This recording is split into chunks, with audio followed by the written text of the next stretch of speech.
किसी और चीज़ के बारे में नहीं सोचता, उसका ख्याल सिर्फ और सिर्फ कलाम के बारे में होता है। हमें ऐसे रोग को अपने जिस्म में लेने की जरूरत है। हमें कलाम के लिए सबसे पहले जोरदार बात आए खुदाम के कलाम की तरफ गौर करेंगे चंद लम्हे के लिए। मेरे साथ अगर किसी के पास बाइबल है मेरे साथ निकालिए पुराने अहदनामा में से यिर्मयाह नबी का सहीफ़ा।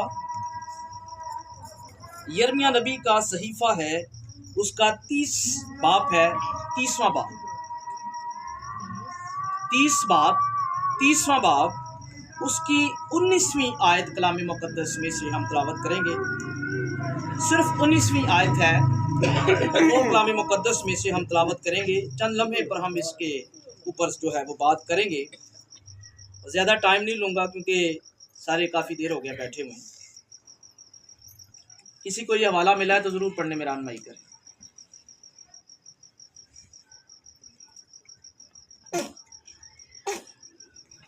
खुदावंद के कलाम में लिखा है कि उनमें से शुक्रगुजारी और खुशी करने वालों की आवाज़ आएगी और मैं उनको फजाइश बख्शूंगा और वो थोड़े ना होंगे। मैं उनको शौकत बख्शूंगा और वो हकीर ना होंगे। कलाम मुक़द्दस का पढ़ा सुना जाना हम सब के लिए बाइस बरकत तो खुदा का शुक्र। अच्छा जी, यिर्मयाह नबी का सहीफ़ा 30वां बाब उसकी 19वीं आयत आपके सामने जो है तलावत समात फरमाई गई है। इसमें अगर इसके थोड़ा सा पस मंज़र पर गौर करें ना तो इसका जो पस मंज़र है वो बनी इसराइल की खुशहाली और रहाई की तरफ जाता है। और अगर इसकी तफसीर थोड़ी सी पढ़ लें तो इसकी तफसीर है कि 1000 साल बादशाही की तरफ जब यीशु मसीह आएगा तो उस वक़्त सारे लोग इस बात की शुक्रगुजारी करेंगे कि हमारे सारे रोग दूर हो गए हैं, हमारी सारी मुश्किलें दूर हो गई हैं और लोग खुदा का शुक्र करेंगे कि हमारा मसीहा जो है दोबारा फिर हमारे दरमियान लौट आया। ये शुक्रगुजारी है। लेकिन हम कुछ उस दौर की बात तो कर चुके हैं, लेकिन हम इस दौर में इसकी मिसाल जो है वो देखेंगे कि हमारे ऊपर ये कैसे इम्प्लीमेंट होती है। और उनमें से शुक्रगुजारी और खुशी करने वालों की आवाज़ आई। भाई आज से कदीमुल साल अगर पीछे चले जाएं, उस वक्त भी लोग जब उनके दरमियान खुदा आता था या कोई खुशहाली आती थी या कोई काम ऐसा हो जाता था तो लोग क्या करते थे, खुदा की शुक्रगुजारी करते थे। अच्छा, शुक्रगुजारी करने का सबसे बड़ा जो उनके दरमियान जो ट्रेडिशन था वो क्यों था? ट्रेडिशन इसलिए था क्योंकि हर बार कोई ना कोई उनके दरमियान कोई आज़ाद होता था। कबीला आज़ाद हो गया, कोई इंसान आज़ाद हो गया, कोई ना कोई घराना आज़ाद हो गया। तो जो आज़ाद होता था उसकी आज़ादी में क्या मनाई जाती थी? शुक्रगुजारी कि वो इबादत मनाई जाती थी या वो खुशी मनाई जाती थी और लोग इकट्ठे होते थे खुशी में सारे, यार हम सब मिलकर आए हैं, हम सारे बहन भाई मिलकर खुशी कर रहे हैं, इस बात की शुक्रगुजारी कर रहे हैं कि खुदा ने बड़े काम को बड़ी ही आज सी और इनके सारी के साथ पाया तकमील तक पहुंचाया। बड़े बड़े ऐसे कई मामलात होते हैं शादियों और ब्याहों में कि इंसान को पैसे की प्रॉब्लम आ जाती है, ताल्लुकात की बना पर आप जब सामान लेते हैं आपको प्रॉब्लम आ जाती है, लेकिन जब आप पर खुदा का हाथ होता है आपको किसी तरह की कोई प्रॉब्लम नहीं आती। क्योंकि जब आप खुदा के साथ चलते हुए अपने घर के दरवाजा से बाहर निकलते हैं और कहते हैं, खुदावंद मैं जब के अभी से दरवाजे से बाहर निकला हूँ, मैं अभी से तेरे प्रोबीन की प्रोटेक्शन अपने साथ मांगता हूँ और मेरे पैसे पर, मेरे एक एक रुपए पर तेरी बरकत नाज़िल हो और मैं जो कुछ लगाऊं शादी पर, ब्याह पर, अपने घराने पर, मेरा वो पैसा जो है वो तेरे हुजूर बायस से बरकत ठहरे, मुझे किसी तरह की कोई भी मुश्किलात पेश ना आए। और यकीन जाने जब आप खुदा की शुक्रगुजारी करते हुए इस बात को लेकर गुजरेंगे कि खुदावंद मैं इस बात की भी शुक्रगुजारी करता हूँ कि जितने मेरे पास हैं और जितने मुझे मिलेंगे वो सिर्फ तेरी वजह से होंगे और तेरी तरफ से होंगे। इंसान की ये शुक्रगुजारी जो है ये उस वक्त भी उन लोगों के दरमियान इसलिए मोतबर थी क्योंकि वो खुदा के नाम को याद करके आगे चलते थे। आज भी इस दौर में, मौजूदा में, अगर कोई इंसान किसी भी काम को शुरू करता है या इख्तिताम पसीर करता है तो तब भी अगर वो खुदा का नाम लेता है और शुक्रगुजारी करता है, मैं कहता हूं कि उसका अजर खुदा के दूर सबसे बड़ा है। क्यों? क्योंकि वो अपने बहनों और भाइयों को वो इंसान इकट्ठा करता है कि आओ यार मेरे साथ मिलकर क्या करो, खुशी करो, शुक्रगुजारी करो कि मैं अपनी जिम्मेदारी को पूरी दिलजोई के साथ पूरा कर रहा हूं। आमीन। और यहाँ पर यही यर्मिया जो है वो अपनी कौम के लिए भी कह रहा था कि जब उनका नबी उनके दरमियान आ जाएगा तो फिर वो लोग खुदा की क्या करेंगे, शुक्रगुजारी करेंगे। क्यों? क्योंकि बड़ी तकलीफें, मुद्दतें, साल गुजर गए, लोगों ने इंतजार निकाल दिया और मसीहा का इंतजार करते रहे। यकीन जाने मसीहा उस वक्त हमारी जिंदगी में आता है जब हम हर एक बात में खुदा की शुक्रगुजारी इसलिए करना शुरू हो जाते हैं, खुदावंद तूने जिंदा रखा, इस बात के लिए तेरी शुक्रगुजारी, तूने सांस दी, इस बात के लिए तेरी शुक्रगुजारी, तूने औलाद दी, इस बात के लिए तेरी शुक्रगुजारी, तूने पैसा दिया, इस बात के लिए शुक्रगुजारी, तूने शादी के तमाम अय्याम में मदद की, इस बात का तकरीर तक घराने में पहुंचाया, इस बात के लिए तेरी शुक्रगुजारी, तूने जिंदा रखा, इस बात के लिए तेरी शुक्रगुजारी, तूने उधर से उस इलाके में जहां पर हम जिंदा गए और जिंदा वापस आए, इस बात के लिए तेरी शुक्रगुजारी, तूने ताकत दिया, इस बात के लिए तेरी शुक्रगुजारी, तूने हमें यह सांस दी कि हम तेरा कलाम सुने, तेरे गीत गाएं, तेरे हुजूर दुआ करें, इस बात के लिए तेरी शुक्रगुजारी।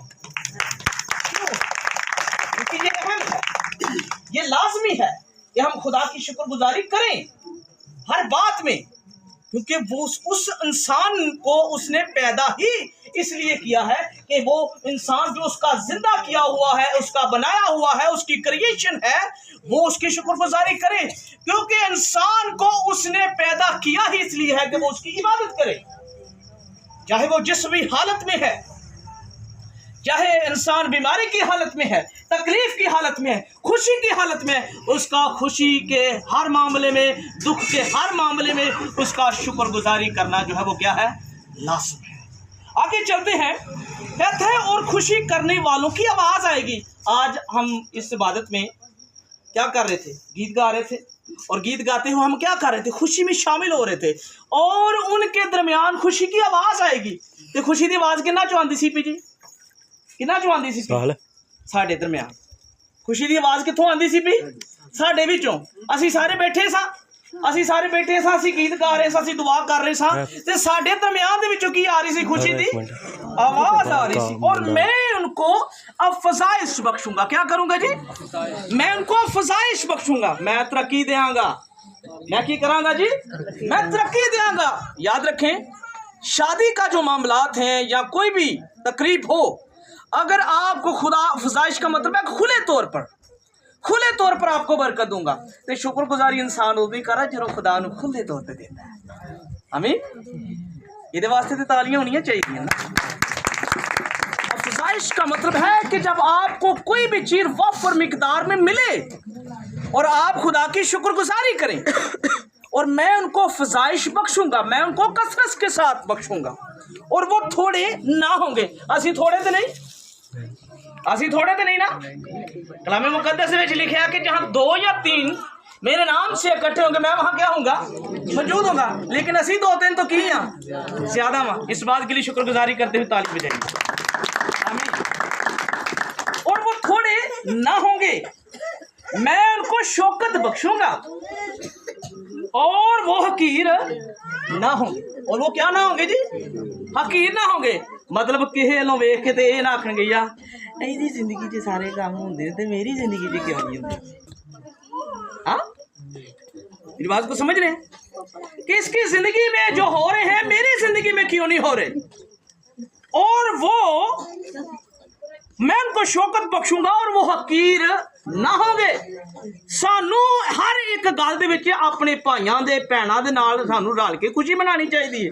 ये नहीं कि उन्होंने वेख के ਇਹਦੀ ਜ਼ਿੰਦਗੀ 'ਚ ਕੰਮ ਕਿਵੇਂ ਹੋ ਗਿਆ, ਹੋਣਾ ਨਹੀਂ ਸੀ ਚਾਹੀਦਾ। ਸਾਡੇ ਪੰਜਾਬੀ ਦੀ ਜ਼ੁਬਾਨ ਦੇ ਵਿੱਚ ਲਫ਼ਜ਼ ਇਸਤੇਮਾਲ ਹੁੰਦਾ ਹਲਾਸ਼ੇਰੀ, ਤੇ ਉਰਦੂ ਦੀ ਲੈਂਗੁਏਜ ਲਸ਼ਕਰੀ ਜ਼ੁਬਾਨ ਦੇ ਵਿੱਚ ਇੱਕ ਅਲਫਾਜ਼ ਹੁੰਦਾ ਹੌਸਲਾ, ਹੌਸਲਾ। ਤੇ ਉਸੇ ਜ਼ੁਬਾਨ ਦੇ ਵਿੱਚ ਅਗਰ ਵੇਖੀਏ ਤਾਂ ਇੱਕ ਲਫ਼ਜ਼ ਇਸਤੇਮਾਲ ਹੁੰਦਾ ਦਲਾਸਾ। ਇਹ ਤਿੰਨੇ ਲਫ਼ਜ਼ ਜਿਹੜੇ ਨੇ ਇਹਨਾਂ ਦਾ ਮਾਨੀ ਇੱਕ ਹੈ।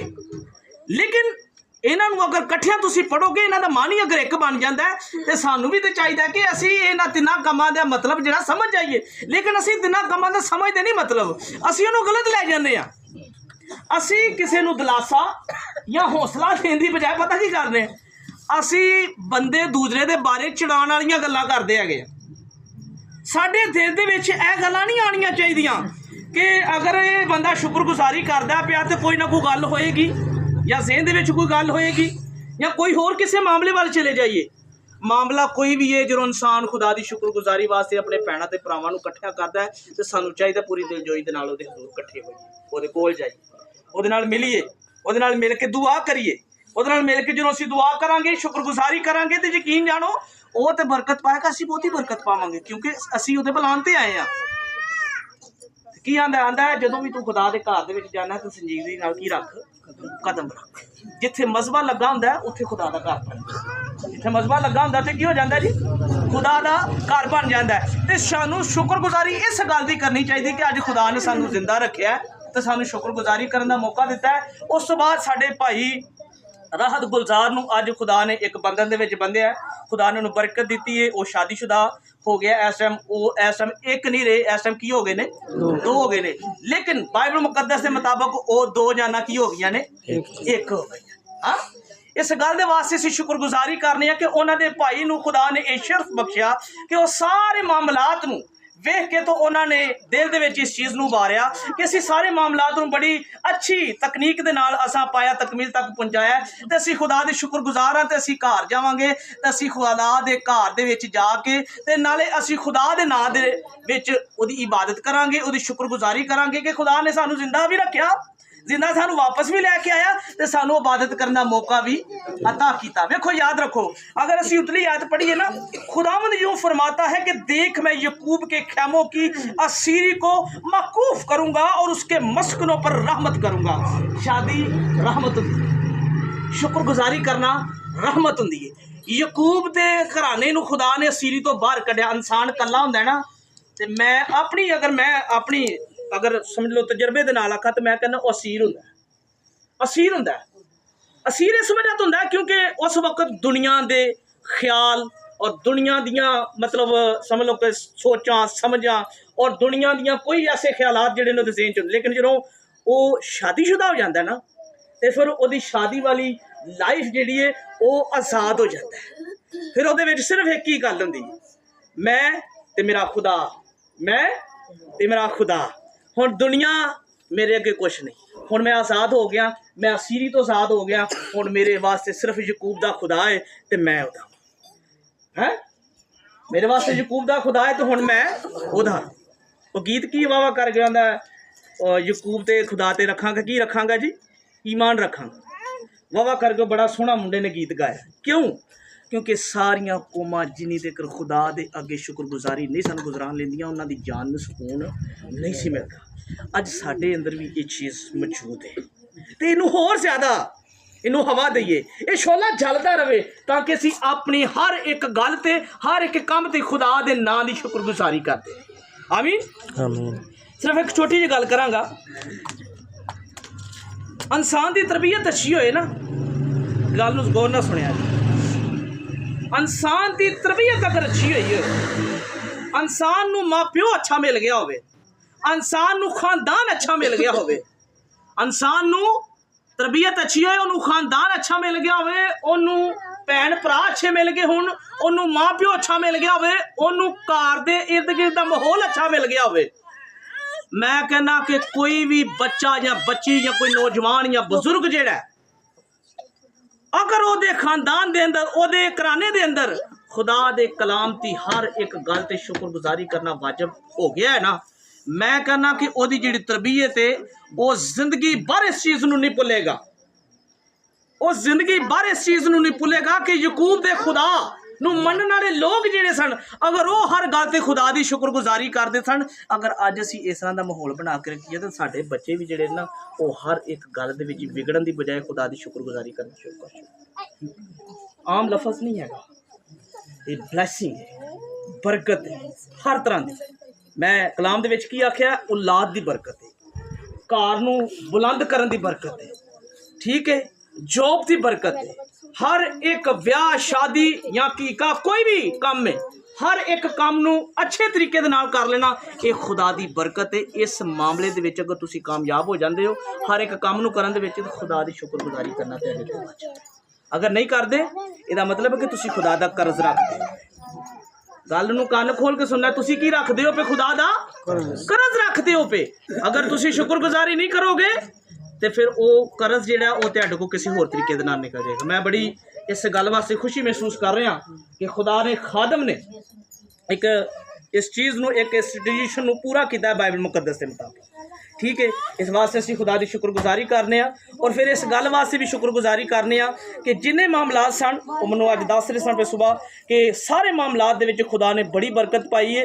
और इत्थों तक के बंदे कहंदे सन भी जी तुहानूं प्रॉब्लम आएगी, लेकिन मैं आख्या कि मैं इस चीज़ नूं बाखूबी जानना, तू अगा हो वध के वेख, जे आ जाएगी तो तू मैनूं दसी। इहदा मतलब है कि जो खुदा उत्तों दलेरी दे रहा है तो इंसान आप ही दलेर हो जाता। खुदा मैनूं ते तुहानूं इस कलाम ते अमल करन दी तौफीक बख्शे। आमीन।